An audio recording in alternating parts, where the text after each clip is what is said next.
modern retellings of America's cultural history would have you believe that in 1975, women were in the midst of a feminism-driven identity crisis. The claim from some is that the sexual revolution had cracked open the 1950s ideal of the suburban homemaker, and second-wave feminism, led by voices like Gloria Steinem and Betty Friedan, was pushing women out of the kitchen and into the workforce. That's not really true. The hippy-dippy feminist movement was never a big part of most people's lives, and wasn't embraced by most of the country in the early 70s. Gloria has been reading a book about women's lib.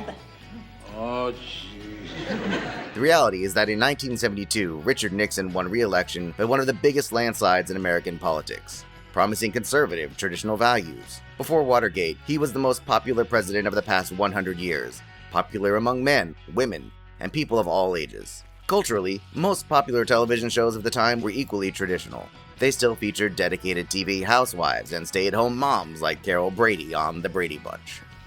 I don't have to be logical. I'm her mother.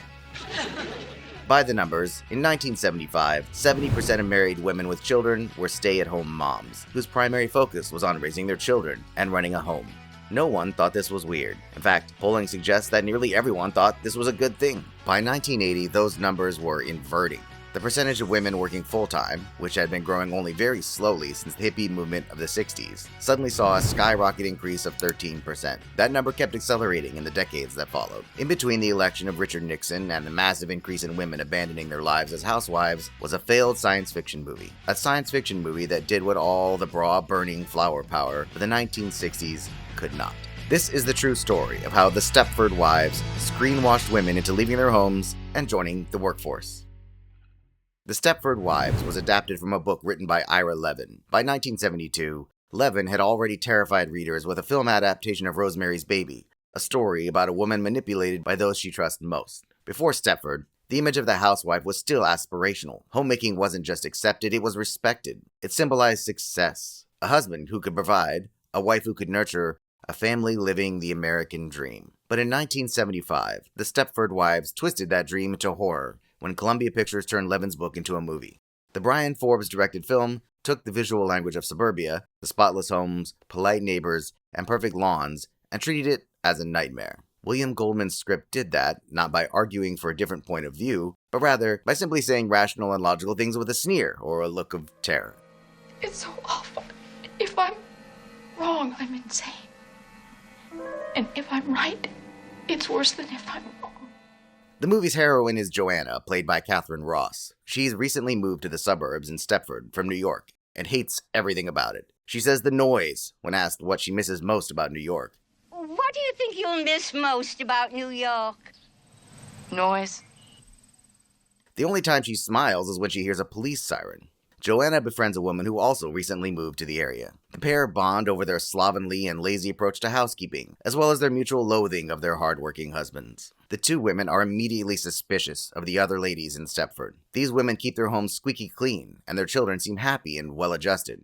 Joanna and her friend express disgust that these industrious women's husbands haven't hired housekeepers to do the work for them.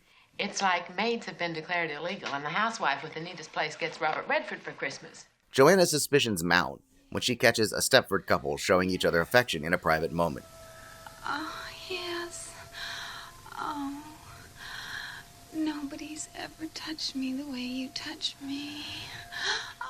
At first, she's confused, having recently rebuffed the affections of her lawyer husband, to see another wife accepting physical touch from her spouse. Later, she uses it as proof that something is deeply wrong with her neighbors. When the other women are asked why they spend so much time working to take care of their family, they respond with reasonable and logical arguments such as, "Well, you see, Ted's doing really well in his scientific research now, and I give him a good home.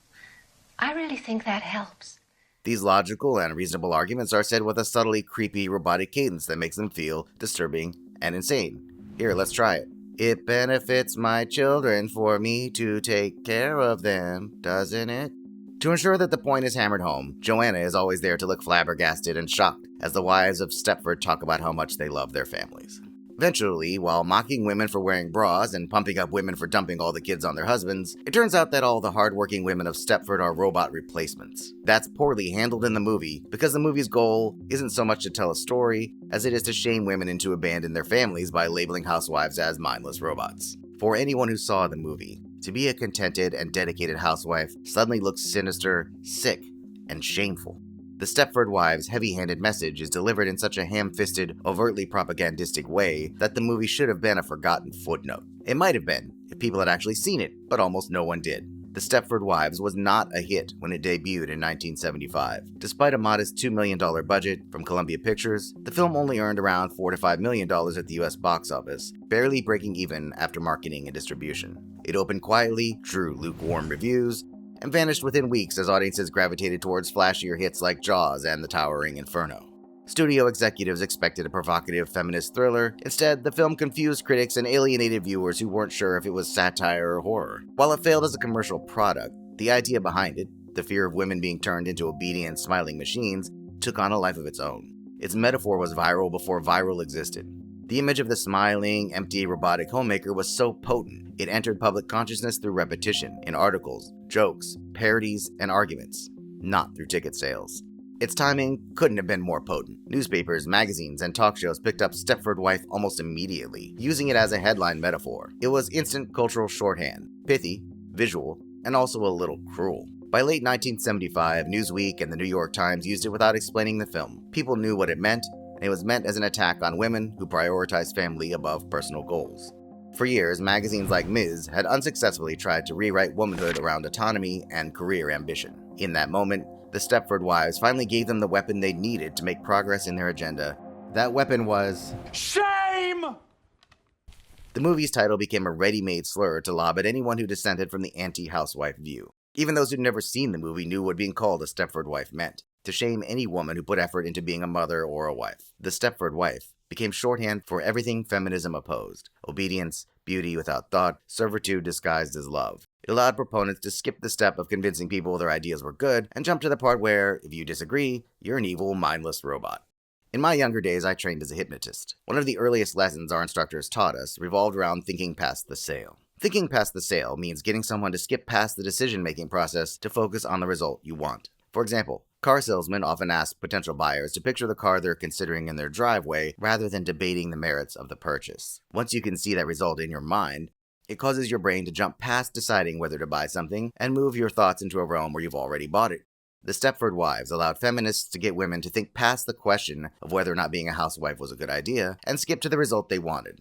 The result was viewing traditional female roles as evil. Pop culture followed suit to avoid having the Stepford slur lobbed at it. The warm, nurturing mothers of early TV gave way to cynical parodies like Married with Children's Peg Bundy and the bored suburbanites of Desperate Housewives. Mom, I'm not the one with the problem here, alright? You're the one always acting like she's running for mayor of Stepford. What had once been considered noble work became a cultural joke. The idea of staying home to raise kids was no longer admirable, it was regressive. The Stepford Wives didn't invent that shift, but it crystallized it. It offered a psychological justification for looking down on domesticity. If you wanted to be a housewife, maybe you were already a little bit brainwashed. 50 years later, culture remains firmly locked into the pattern the Stepford Wives helped create. The use of the term was so pervasive, it still holds power today. Call any woman Stepford Wife, and you'll get an immediate reaction, whether or not she even knows what the film is. In the wake of the Stepford phenomenon, the workforce was flooded with millions of new workers escaping the horrors of home life, and those workers are still there. With the supply of labor increased, wages decreased, and now even women who want to stay home can no longer afford it. Two-income families moved from the realm of choice into the realm of necessity. The film's attack on family life was a complete and total victory. Generation after generation of children are now raised by daycare centers, and latchkey kids have become so normal that no one even uses the term anymore. The weird ones are the kids who have moms waiting at home with fresh pizza bread after school, and they're looked at with suspicion by their friends, who spend their time after class in empty homes surfing the worst of the internet on unrestricted Wi-Fi systems. Most view these downsides as a worthwhile price to pay to rescue women from the robotic life of a housewife. Do we think that because we've considered the costs, or because we were screenwashed by the Stepford Wives? If you've made it to this point in the video, you're exactly the kind of person we want to hear more from in our comments. Join in the discussion and let me know if we should turn Screenwashed into a regular video series. Most of all, we need your support to keep going. We're humans making content for humans, and that's getting harder every day. Make sure you do all that YouTube stuff to support the video, and consider becoming a member if you want to support the channel. Until next time, I've been Josh, and this is Giant Freakin' Robot.